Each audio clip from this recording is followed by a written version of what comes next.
Good evening everyone. Biswajit math study চ্যানেলে তোমাদের আবারও স্বাগত জানাই। আশা করি তোমরা প্রত্যেকেই ভালো এবং সুস্থ আছো। তো আজকে আমরা লিনিয়ার প্রোগ্রামিং অর্থাৎ এলপিপির সাজেশন সম্পর্কে আলোচনা করব। তার আগে তোমাদেরকে আমি বলে রাখি যে পরীক্ষাকে আর খুব একটা বেশি তো সময় নেই, তাহলে অবশ্যই তোমরা অঙ্কগুলোকে বারবার করে প্র্যাকটিস করো, রিভাইজ করতে থাকো এবং পরীক্ষার জন্য একটা ঠিকঠাক করে প্রিপারেশন নাও, যেমন প্রত্যেকেই তোমরা ভালো পরীক্ষা দিতে পারো। তোমরা পরীক্ষা ভালো ঠিকঠাক দিতে পারলে তবেই আমার এতদিনের যে পরিশ্রম, সেই পরিশ্রমটা কিন্তু সার্থক হবে। ঠিক আছে? তো চলো শুরু করি। দেখো, এই লিনিয়ার প্রোগ্রামিং থেকে অল টোটাল তোমাদের 5 মার্কস অর্থাৎ 5 নাম্বার থাকবে। ঠিক আছে? তার মধ্যে এটা ভাগ করা থাকবে।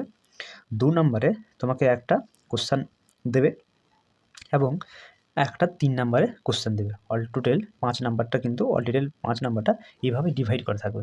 অর্থাৎ 2 নম্বরে একটা কোশ্চেন এবং অপশন হিসেবে আরেকটি কোশ্চেন দিয়ে দেবে। অর্থাৎ 2 নাম্বার 2টি থাকবে, 1টি করতে হবে এবং 3 নাম্বারে 2টি কোশ্চেন দেওয়া হবে, 1টি করতে হবে। অল টোটাল 2, 3 মিলে আমাকে 5 নাম্বার এইখান থেকে থাকছে। তো আমরা এই 2 নাম্বার এবং 5 নাম্বারে কিছু ইন্ডিভিজুয়ালি কোশ্চেন দেখব, যে কোশ্চেনগুলো বেশি করে পড়ার চান্স আছে, যেগুলো বেশি ইম্পর্টেন্ট, যেগুলো বেশি হাইলাইট হচ্ছে, সেটা টেস্ট পেপার হোক, কোশ্চেন ব্যাংক হোক, বিভিন্ন জায়গাতে। তো সেই কোশ্চেনগুলো আমরা কিছুগুলো কোশ্চেন সম্পর্কে দেখব এবং একটু আধটু আলোচনা করব। আর তাছাড়া অঙ্কে তো আর কিছু কমন দেওয়া যায় না, সংখ্যা মান চেঞ্জ করতেই পারে, তোমাকে প্রসেসটা আলটিমেটলি মনে রাখতে হয় এবং ওই প্রসেস অনুযায়ী যেমনই অঙ্ক থাক তোমাকে সেভাবে ক্যালকুলেশন বা সিম্পলিফাই করে যেতে হবে। ঠিক আছে? তো চলো সবার প্রথমে আমরা 2 মার্কসের কোন কোন কোশ্চেনগুলো বা কেমন টাইপের কোশ্চেন থাকতে পারে বা ইম্পর্টেন্ট আছে সেই কোশ্চেনগুলো চলো সবার আগে একটু দেখি।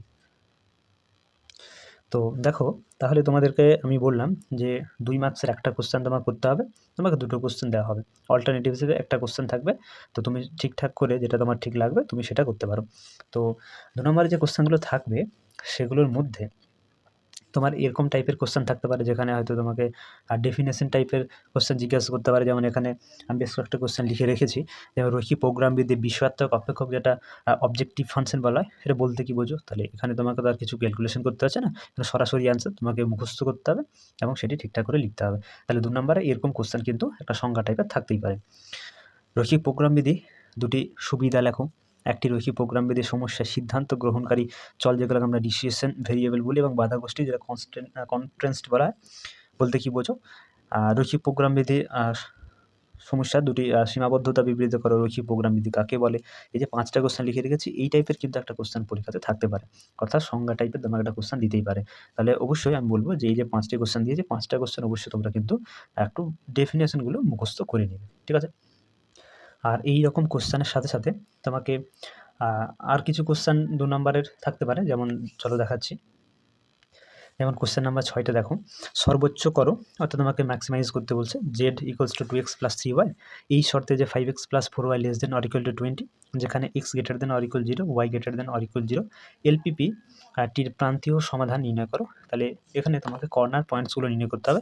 তাহলে সবার প্রথমে এই যে বাধাগোষ্ঠীগুলো দেওয়া আছে, সেই এখানে বাধাগোষ্ঠী হিসাবে একটাই দেওয়া আছে, তো সেটা তোমাকে গ্রাফিক্যালি রিপ্রেজেন্ট করতে হবে, ছকে লেখচিত্র আঁকতে হবে। তারপরে দেখতে হবে যে সীমাবদ্ধ অঞ্চলটি হচ্ছে, সেই সীমাবদ্ধ অঞ্চলটির যে কর্নার পয়েন্ট, যে প্রান্তিক বিন্দুগুলো, সেই প্রান্তিক বিন্দুগুলো নির্ণয় করতে হবে। ঠিক আছে? তো ওইগুলো আমার প্রান্তিক সমাধান হবে। তাহলে কিন্তু এরকম প্রান্তিক বিন্দু, কর্নার পয়েন্ট, সমাধান করো, এরকম কিন্তু কোশ্চেন একটা 2 নম্বরে থাকতে পারে। কোশ্চেন নাম্বার 7 দেখো, z = 2x + 3y, এর চরম করে যখন বাধাগোষ্ঠী x + y > or 1, 2x <= -1, x > or 0, y > or 0, দেখাও যে রৈখিক প্রোগ্রামবিধি সমস্যাটি কোনো কার্যকর সমাধান নাই। এটা তোমাকে প্রুভ করে দেখাতে হবে। তাহলে সবার প্রথমে এই যে বাধাগোষ্ঠীগুলো দেওয়া আছে, সেই বাধাগোষ্ঠীগুলোকে তোমাকে ছেদাংশ আকারে, স্বরেখাগুলোকে ছেদাংশ আকারে কনভার্ট করে গ্রাফে প্লট করতে হবে। তারপরে দেখতে হবে যে সেটি কোনো বাউন্ডারি রিজন তৈরি করছে কিনা, একটা কার্যকর সমাধান অঞ্চল পাচ্ছ কিনা। তো এখানে সমাধান নাই, সেটা তোমাকে প্রুভ করে দেখাতে হবে। তাহলে কার্যকরটা অবশ্যই সীমাবদ্ধ অঞ্চল থাকবে না, সেটা আনবাউন্ডেড হবে। ঠিক আছে? তো সেটা প্রুভ করে দেখাতে হবে। এরকম কিন্তু 2 মার্কসের কোশ্চেন একটা থাকতে পারে, হয় ডেফিনেশন টাইপের একটা দিতে পারে, আর একটা আমাকে এরকম টাইপের কর্নার পয়েন্ট বা সমাধান আছে কিনা তোমাকে ছবি আঁকতে বলবে। ঠিক আছে? কোশ্চেন নাম্বার 8, 9, 10 দেখো, z = -3x + 4y কে অবম করো যখন বাধাগোষ্ঠী, দেখো দেওয়া আছে রৈখিক প্রোগ্রামবিধি সমস্যা প্রান্তিক বিন্দু, যেটাকে আমি কর্নার পয়েন্ট বলছি, ঠিক আছে? আল্টিমেটলি তোমাকে এই কর্নার পয়েন্ট বের করতে দিতেই পারে একটা কোশ্চেন, ঠিক আছে? এটা পড়ার চান্স কিন্তু সবচেয়ে বেশি আছে। নিচের অসমীকরণগুলো কোনো কার্যকর অঞ্চল আছে কিনা তা লেখচিত্রের সাহায্যে দেখাও। আগেরটাতে একটা অঙ্কতে আমরা দেখলাম যে কার্যকর সমাধান অঞ্চল নাই সেটা প্রুভ করতে বলছিল। এখানে আছে কিনা যদি আছে তাহলে চিহ্নিত করতে হবে, যদি নেই তাহলে বলতে হবে যে কোনো কার্যকর সমাধান অঞ্চল এখানে আমরা পাচ্ছি না। এরকমভাবে যদি তুমি কোশ্চেন নাম্বার 10 দেখো, নিচের রৈখিক প্রোগ্রামবিধি কৌণিক বিধি সমস্যা ও কৌণিক বিন্দুগুলি নির্ণয় করো, অর্থাৎ আল্টিমেটলি কর্নার পয়েন্টসগুলো নির্ণয় করতে হবে। এখানে বাধা গোষ্ঠী তোমার দেওয়া আছে। তাহলে এখান থেকে 2 নাম্বারের যে কোশ্চেনগুলো আমরা দেখলাম, তাতে একটা কোশ্চেন তোমাকে ডেফিনেশন টাইপের থাকতে পারে, যেমন বিশ্বতাপ্য কাকে বলে, সুবিধাগুলি লেখো, সিদ্ধান্ত গ্রহণকারী চল কাকে বলে, সীমাবদ্ধতা কী, রৈখিক প্রোগ্রামবিধি ব্যাপারটা কি, এই টাইপের একটা কোশ্চেন তোমাকে দিতে পারে। আরেকটা কোশ্চেনে তোমাকে প্রান্তিক বিন্দু, কর্নার পয়েন্ট এসবগুলোই কিন্তু বের করতে দিতে পারে। তাহলে 2 নম্বরের যে কোশ্চেনগুলো তাদের মধ্যে এই কোশ্চেনগুলোই কিন্তু বেশি ইম্পর্ট্যান্ট। এই টাইপের কোশ্চেন যদি থাকে পরীক্ষাতে তাহলে তোমাদের কিন্তু অবশ্যই তার জন্য প্র্যাকটিস করে যেতে হবে, ঠিক আছে? তাহলে মোটামুটি 2 নম্বরে এরকম টাইপের কোশ্চেনগুলো তোমাদেরকে বারবার করে প্র্যাকটিস করতে হবে। তো ঠিক আছে, চলো এরপর দেখো 3 মার্কসের যে কোশ্চেনগুলো রয়েছে সেগুলো কেমন থাকতে পারে।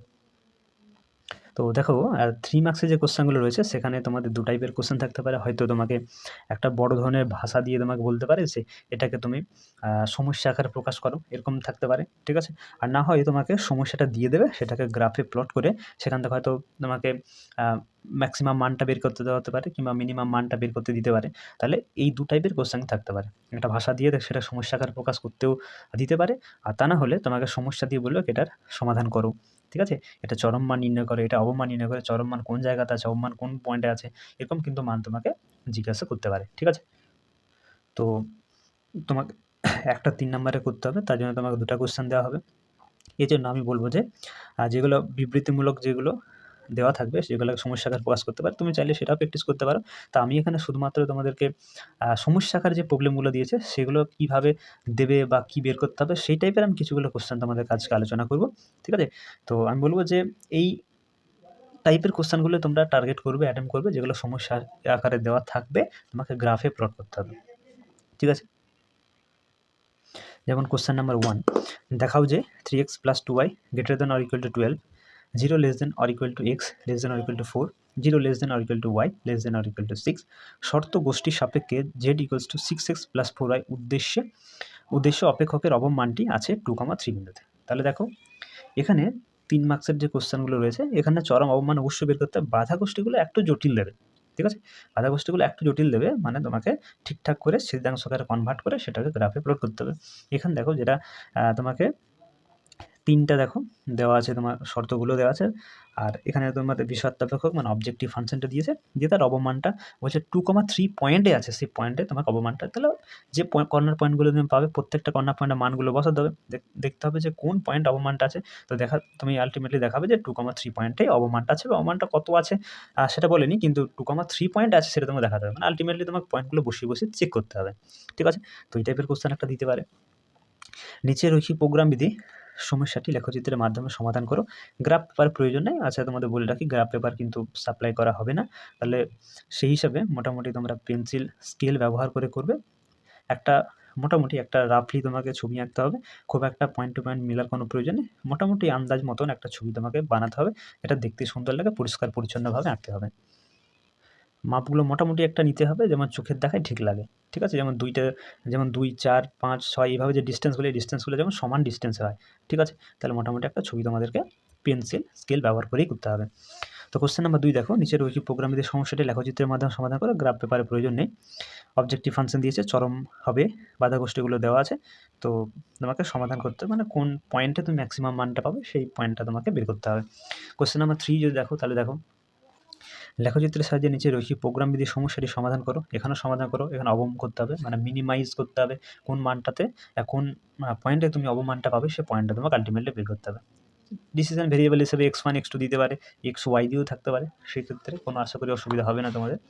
কোশ্চেন নাম্বার 4 যদি দেখো, যে লেখচিত্রের সাহায্যে নিম্নের রৈখিক প্রোগ্রামবিধির সমাধান করো। এখানে ম্যাক্সিমাইজ করতে হবে, যেখানে অবজেক্টিভ ফাংশন দেওয়া আছে, বাধা গোষ্ঠী দেওয়া আছে। তো বাধা গোষ্ঠীগুলো খেয়াল রেখে শর্তগুলোকে ঠিকঠাক করে গ্রাফে প্লট করে তোমাকে ছবির মাধ্যমে সেটা দেখাতে হবে যে ম্যাক্সিমাম মান কোন পয়েন্টে রয়েছে, ঠিক আছে? তো মোটামুটি তোমাদের 3 মার্কসের যে কোশ্চেনগুলো সেগুলো কিন্তু এই টাইপের কোশ্চেন পরীক্ষাতে অবশ্যই দেবে, এবং এই টাইপের কোশ্চেনগুলো একদম বারবার করে প্র্যাকটিস করতে হবে যেন পরীক্ষাতে কোনোভাবেই ভুল না হয়। আর বড় বিবৃতিমূলক যে কোশ্চেনগুলো থাকতে পারে, দেখবে যদি সম্ভব হয় তো করবে। আর না হলে এই টাইপের সমস্যাগুলোকে গ্রাফে প্লট করে, হ্যাঁ? আমি বলব করাই সবচেয়ে বেস্ট হবে। ঠিক আছে? তো মোটামুটি এই টাইপের প্রবলেমগুলো 2 মার্কসের এবং 3 মার্কসের প্রবলেমগুলোকে তোমাকে বারবার প্র্যাকটিস করে, ঠিক আছে? রাখতে হবে যেমন ঠিকঠাক করে তুমি করতে পারো। আর পরীক্ষাতে দেখবে এরকমই একটা সিমিলার কোশ্চেন তোমাকে পরীক্ষাতে দেবে। তো আশা করি এলপিপি থেকে কেমন টাইপের কোশ্চেন থাকতে পারে ব্যাপারটা আমি তোমাদেরকে বোঝাতে পারলাম। ঠিক আছে? তো আজকে এই অবধি থাক। দেখা হচ্ছে পরবর্তী ভিডিওতে।